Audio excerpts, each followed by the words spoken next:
صورة، يخلك صورة بالواتساب والسوالف. غير هذا الرقم اللي قلت لك عليه 0781-570-985 اللي تتعامل وياه.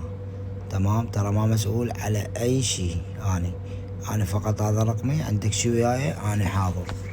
غير هذا الرقم ما لي دخل. لحد يقول لي مثلا واحد يجي يقول لي قفصوا علي من شنو عارفين صورتك، ماكو شي حبيبي.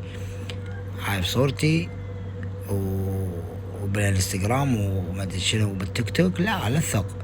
فقط تجي على قناتي باليوتيوب، تجي تتأكد من الفيديوهات، تدخل على الفيديوهات الحساب، تدخل على الفيديوهات تشوف ذني الدليلات اللي فيديوهات اللي ناشرين فقط باليوتيوب. انشر انا ما انشر باي برنامج، واي برنامج ما اسحب بس ما التيك توك.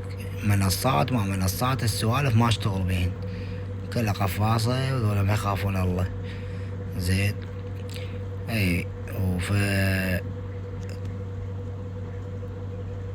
قبل شوية جاني واحد يقول لي ها مقفصين علي باسمك وما شنو. قلت له حبيبي جيب لي دليل. اي الولد طلع طبيت عليه ما لقيت لا صورة ولا شيء. المهم يجوز كان عارف صورتي ومسحها.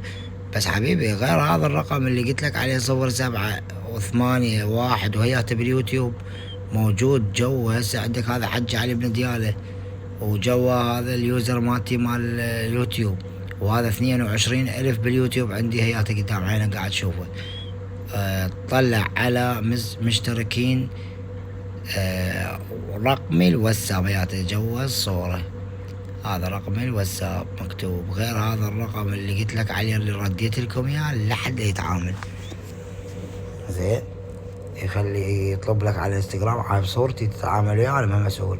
يطلب لك على صورتي عارف بالتيك توك صورتي تتعامل وياك، انا ما مسؤول حبيبي.